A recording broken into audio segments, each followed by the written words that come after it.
All right. Welcome to episode 15, Never Settle podcast. It's September 24th, and we've been talking about stewardship. What's one of the things that we're very passionate about at Never Settle, and we talk about it a lot, but we're kind of realizing maybe we don't understand as much as we should. So we wanted to kind of just break that out, look at it biblically. What does stewardship mean in our company, in our lives, in our families? Do we have the right definition of stewardship even? And what are some scriptural examples that can give us guidance on what that should look like?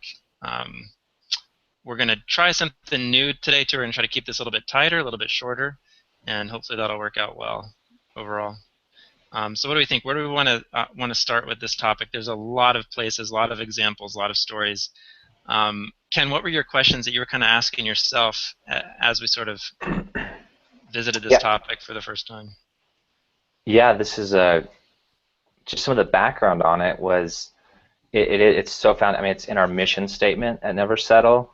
I think for all three of us, we use it a lot when we talk about our lives, and we use it in our daily examples and just sharing what's going on in our lives. A lot of times, we're like, well, I'm trying to be a good steward of this thing that God's given me, or whatever. And recently, I was reading some passages, and it's great. You pray that the Spirit will speak to you as you're reading your Word every day, um, and he just started peeling back some new things, and I was like, holy smokes, is this another area of blindness that I've had where I've defined something that's maybe I've incorrectly defined it, or I didn't really know what it was, but I use it as a big piece of my life and everything I do. It's my personal life, my marriage, and even our business together, getting into our mission statement. And so just kind of the two things that I was marinating on, and stories that I had read so many times, but they just seemed different to me, was the parable of the servants and the talents, and the master giving them the talents and what they did with them, and then the parable of the seed and the seed that's sown in all these different places, and it seems really weird, but as I was looking through those, I was like, holy smokes, I might have the wrong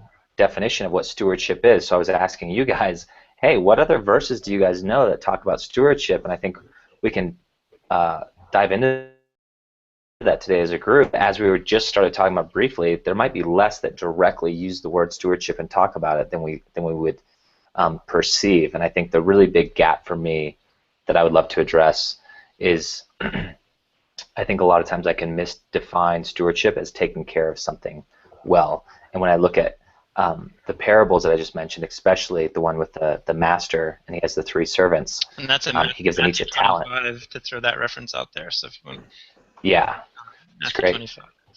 So Matthew 25, and this master, he has three servants, and he's going away, and he gives them each a talent, or a piece of money, or a monetary value, and he comes back to them, and one of them returns 10 back to the master, one returns 5, and one returns the single talent back.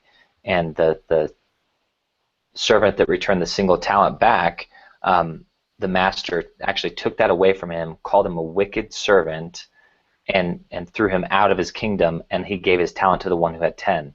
And so there's this parable that I never really correlated before. It was like, holy smokes, he took care of it. Like, how I define stewardship is what he did. He took care of what God gave, my house or my body. Like, God's given me these things, and I'm trying to steward them, but I'm not creating increase. I'm just taking care of it. And I think that was really the difference Mhm.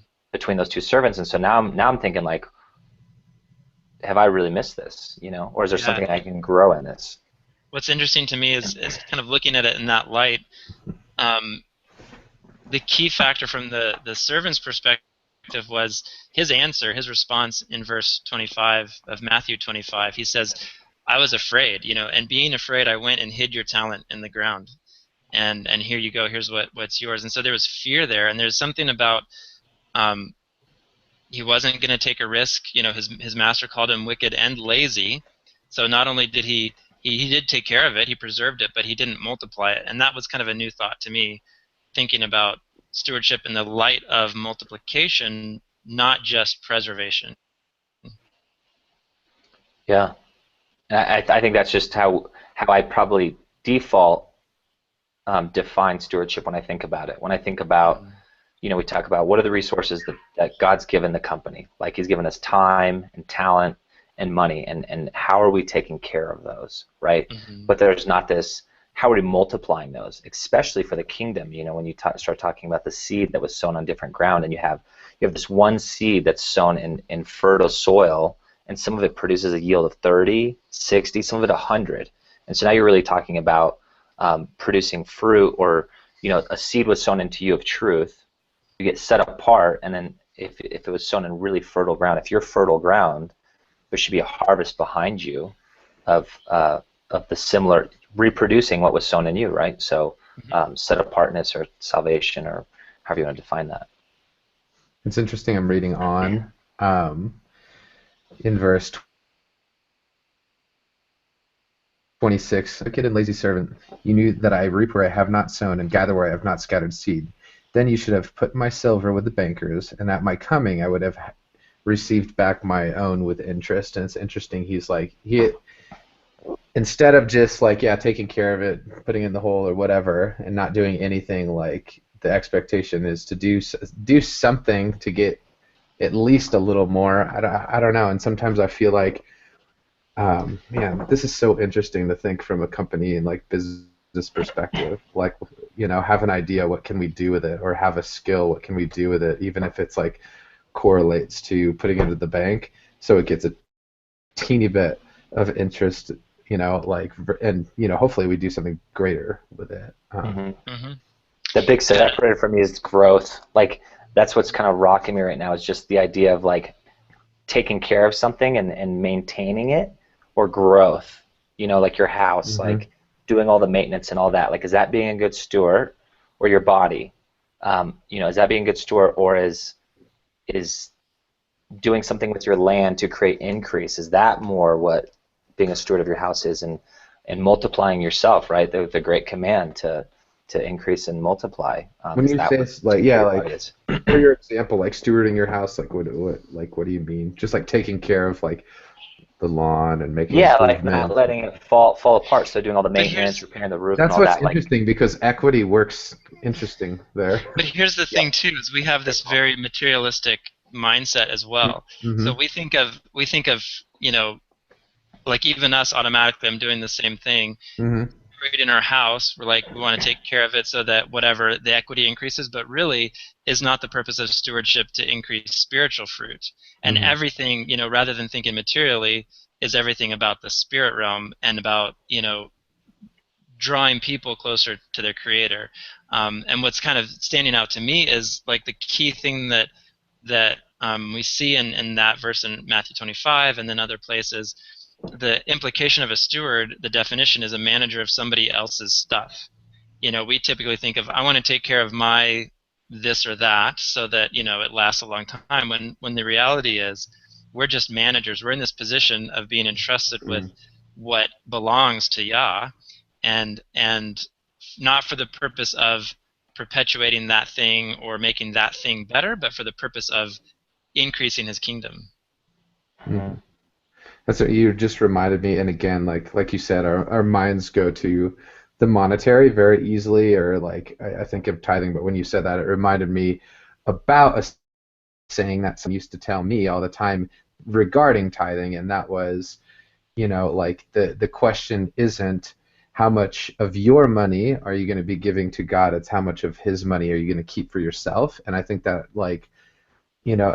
it correlates into many other things too, like it can be, time, like how you invest in your family, how you are discipling your kids, or it's like, are you going to keep, your knowledge for even yourself? Like you might have like some like crazy insights in that the Lord's taught you, and are you going to keep those? You can give them out, or like, I don't know. You could correlate it to about a billion things. Yeah, because you could say how much of your Creator's time are you going to spend on yourself? You could put that question any of those different ways. I think one of the things that stands out to me, and it'd be awesome to do a thorough word study on this. Maybe I'll try to look up a few passages, but I think the concept of stewardship, you see it a few times as that word, particularly in the New Testament, either manager or steward, but that concept of trustworthiness, like the difference between, you could have a good manager or a bad manager, right? Like you could have a manager of a store who runs it into the ground, or the manager could wisely for lack of a better word, shepherd that store to increased sales and morale and everything else that you think about the health of a store. So interesting concept of, I was trying to think of other synonyms for steward, for stewardship, as we kind of unpack this, and I think some that immediately come to mind, faithful, well done, good and faithful servant, trustworthy, you've been given a little, now I trust you with much. Like some of those concepts come to mind. Mm-hmm. I think just getting into looking at the word as the word stewardship in some just worldly dictionaries and stuff. You're talking about synonyms. It goes back to that ownership piece of like taking care of somebody else's stuff, and so the words they use are like surrogate or overseer, protector, and so I think, man, I almost feel like I could wrap on this personally on this whole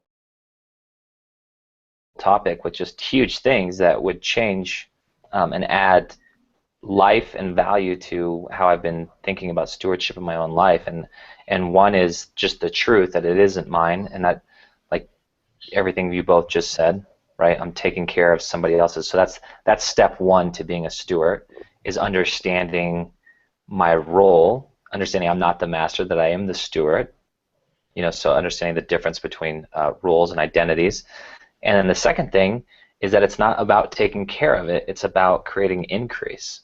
Mm-hmm. And those are both of those things I think I probably skip over most days when I'm thinking about stewardship. Most of the time I'm thinking about what I define as my stuff incorrectly, and I'm thinking about taking care of it, making it good, not increasing it. Yeah, I want to zoom in on that a little bit. Matthew 25:16, looking at that process of, okay, how do we apply this, and what is the definition? It says, then he that received the 5 talents went out and worked with them. And that word for worked means to toil, to engage, to cause an effect, to commit to, or do labor for. So there's this effort involved, right? And then as a result of that, it says he made 5 other talents, or that word for made is similar meanings, right? To make or do, to execute, to fulfill, to gain. That, again, that multiplication concept. So it's interesting, and we could take it all the way back to the garden, right? What was the first directive was go forth and multiply on the earth, on the face of the earth, and they had been entrusted with a garden, and there was a responsibility there, but the real mandate was multiply and have dominion. Interesting.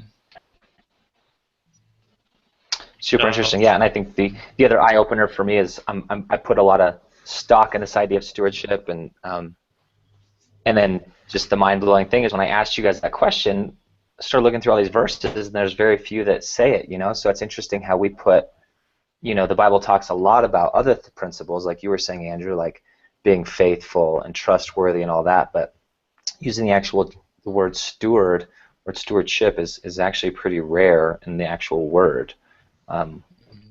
Which is also interesting, because for how much we use it between us and in our personal lives, you'd think it was written in the Bible 100 times, kind of how we talk about it, which is, I don't know, it stands out to me a little bit. I'm getting reminded of this other story. What about the shrewd steward or servant? Luke 16:1-13, where he was going to get kind of booted, and he went and started canceling debt or discounting debt and stuff, so he'd have friends when he got booted, and I don't know where I'm going with that. It's just I wouldn't have thought that of being stewardship, but he was stewarding stuff for his gain, for his relationship, so that when he was kicked out, he would have some place to go and have friends and have food. Mm-hmm.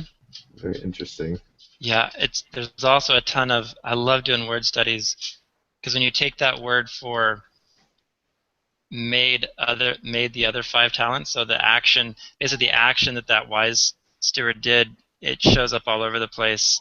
And I won't go too far in this on this tangent, but Matthew 5:19. We've touched on this before. Whoever therefore shall break one of these least commandments and teach men to do so, he shall be called least in the kingdom of heaven. But whoever shall do and teach them, that word shall do is the same word as made, like that, for that increase. Just super interesting to me. There's probably a lot there, but we don't have to go there today. No, that's good. I was curious about. I'm looking up a couple other things because I'm curious to see where else that. I have a hunch, but I'm going to see if it intersects. Gotcha. I have a couple things too, but I'll let you look.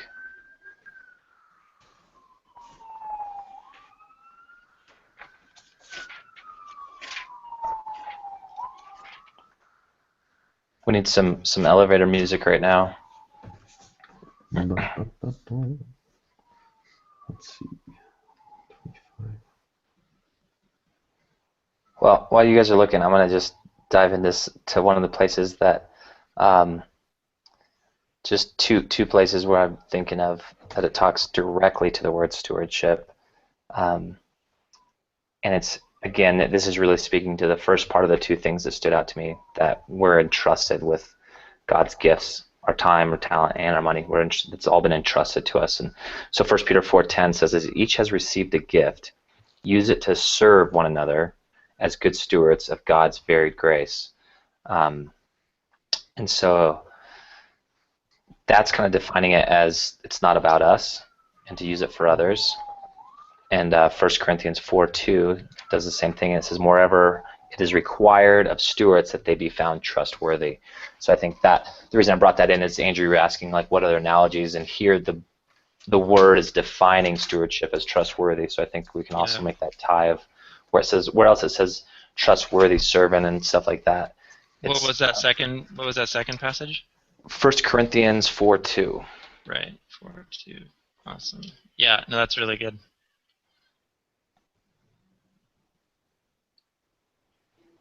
But yeah, I mean, Shaw, while Andrew's looking at that, has it kind of shocked you as much as it shocked me? Just kind of, have you been in the same mindset of thinking about care versus growth?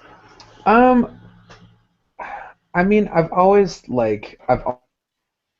associated like being a steward and stewardship with that like talents passage, and I always knew there was an element of growth in there, but I don't know if I would have labeled it that way or whatever. But I was like, okay, we've been given something to like make more. I mean, I guess I just didn't attach the word growth to it and stuff, but I think where I've struggled in that, or like whatever, is just not doing a great job doing it. Like I think I was even aware of that connection and stuff, but I think that's what stood out to me when I read it, is I was aware of it, but I was thinking I was doing it by doing what the wicked servant did and not even realizing, right? Like, I'm maintaining and taking care of what I'm doing, and I'm thinking that's being a good steward, even though I know I've read the story 100 times and it's about growth, but my mind's not been around growth, it's been around care, and I'm thinking that I'm being a good steward, and I'm actually being a lot more like the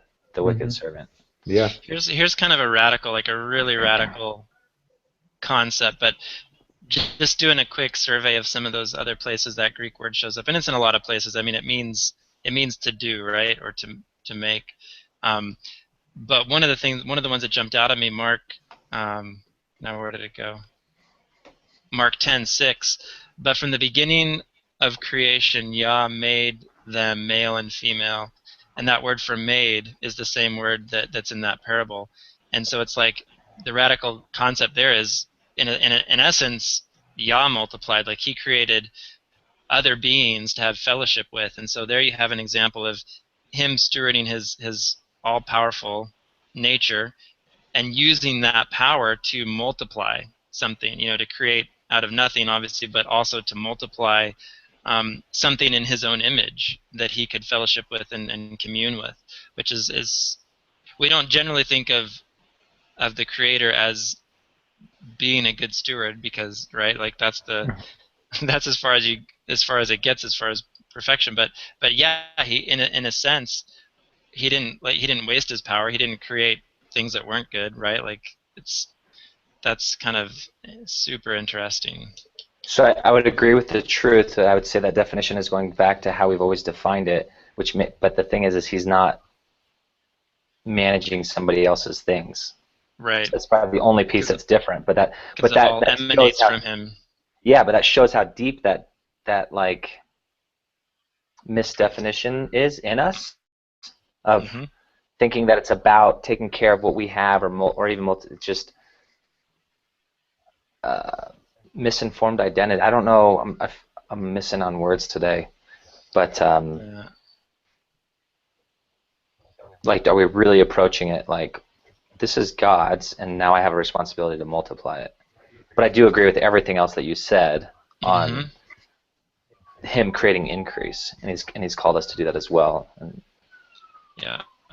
And that brings me forward to the Great Commission too, right? So you take the garden when he said, "Go forth and multiply," and then you take Yahushua's Great Commission, "Go forth and make disciples." You know, multiply, essentially multiply your seed of faith, like, and what you've mhm. learned from me, multiply that, spread that, increase, grow. Um, Yep. And the whole parable about the seed falling in different places, that's been really. I used to just think like, oh, it just meant multiply. Some multiplied 100, 60, 30.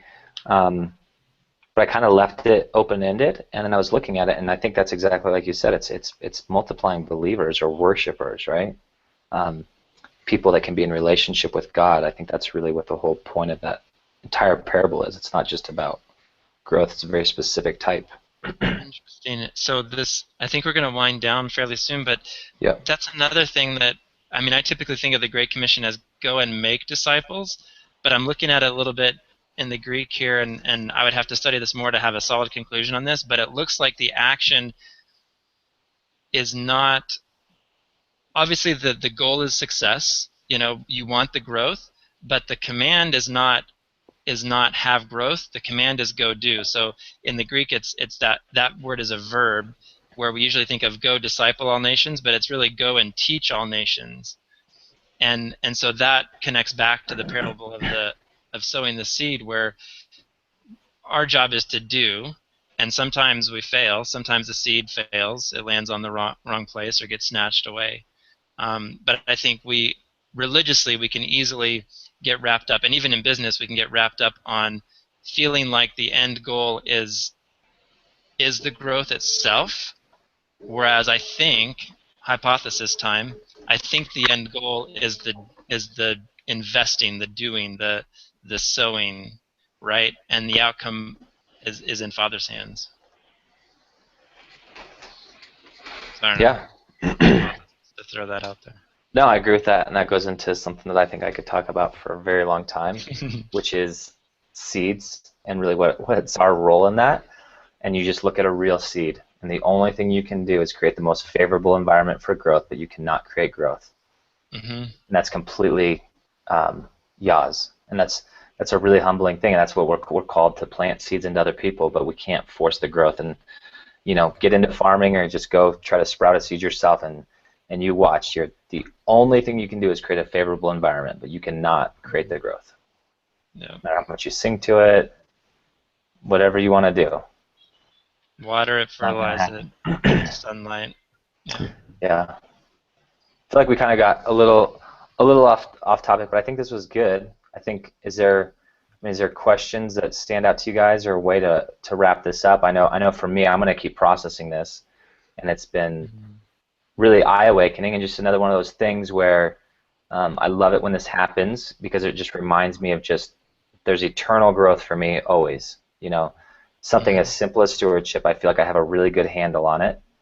I apply a lot of my life principles to it, and then I'm fellowshipping with friends and you guys, and all of a sudden it's like, holy smokes, I may have misdefined this my whole life slightly, and there's opportunity for growth there. And so just that reminder of that it's his, not mine, that my role as a steward, and then to do for the ends of creating growth instead of maintaining, or those two things will stand out to me a lot. Yeah. and then being found faithful in that, being found trustworthy, and that it all builds on itself. Mm-hmm. I think with the great news in that is if we are, the king, he knows, like the guy that had 2 talents, or did he have 2 and he multiplied it into 4? Yeah, yeah, he had 2 and got 2. Yeah. Then there's a couple different variations on that, but yeah, But in there's a guy Matthew, that got 1, that got 2, and got 5. yep, And the great news is God was the master. He knew the difference. So he mm-hmm, wasn't expecting the guy that got 2 to multiply and get to 10. yep, So 5, that's 5 mm-hmm, more. Yeah. yep, I do know how to count. good stuff. Just maybe not on a podcast. Mhm. Any final thoughts, Sean? No, I think it's good. Like I think what I'm kind of taking from it is it's a great reminder, and I love it when stuff like this too. It makes me want to go like spend some time and look around and study and pray and just learn more. And yeah, it's awesome when you think you know, and then like you get the chance to kind of reset or revisit and either rekindle something that you already knew, which is exciting, or get to stack some new Mm-hmm. stuff on there. And I think, or just flip around and redefine. And I think that's a really Yeah. cool thing. And I'm excited to look at it and put it on my stack. So. Yeah. Yeah, I think just to close it out, one of the ideas to me as we talked about this is just the fact that you can have two, you can think you're stewarding one thing, but you can be poorly stewarding another thing, and that, for example, you could be taking care of something really, really well and wasting a ton of time doing it, whereas the real goal would have been to steward that time better and use it differently. And that's a humbling kind of idea, because we can definitely get wrapped up in the material side of things and think I'm going to take the best care of this vehicle that I can, when reality is that's time that should have been spent doing something totally different. Mm-hmm. The only thing That's The Go only ahead. thing that's missing from that story, I wish there was a scenario where it was like, what, like what happens to the guy who tries and doesn't come back with anything? Like, I thought that would be a cool Yeah. scenario to read. I Yeah. do want to just tie into that last thing because that's actually a conversation we've been having a lot in our house over here, is that stewardship is a holistic thing. It's not, you can't isolate it. So Mm-hmm. um, if all I had to do is take care of my body, that looks a lot different than my body, my work, my children, if I have children, my marriage, the house, Mm-hmm. all these things that God's given me. People, poor people in my community, um, relationship that God's given me, just exposure to those overseas that are being persecuted. Now you take Mm-hmm. all of that, and what does stewardship of all of it look like? That's radically different than being able to silo in. And I think a lot of times we really silo in instead of saying, I have this much time, this much money, this much talent. How do I steward it well over everything Mm-hmm. correctly? Yeah, yeah. The parable wasn't everybody got one talent and they got one more. There's a multi-dimensional factor there. 5 talents, 2 talents. We all have multiple, whatever, resources, gifts, skills, callings, Mhm. and hopefully we're And not needs, lots of in needs, need. right? Well, Yeah, and the and position of a steward back in the day, like I'm sure it wasn't.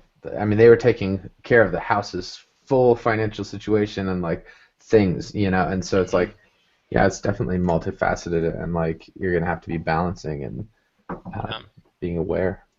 yeah. So what individual talents are we burying, and which individual talents are we multiplying, and how do we get more of them multiplying across the boards? Hmm. Yeah. Great question to wrap on. Yeah, those are good. And I think that the thing that's bear the most fruit in my life, and I think all of ours, is having an open heart for moments like these. So even, being able to approach the word with humbleness and allowing the Spirit to come in and interject truth, even if it's something that we think we know inside out, upside down, and backwards. How do we take how do I take that posture in studying and in prayer every day, not just some days? Like, how do I live in that and allow the Lord to reveal His secrets and His treasures to me as I'm spending time with Him? Hmm. good stuff. I think it's huge. Awesome. Well, until next time, everybody have a good one.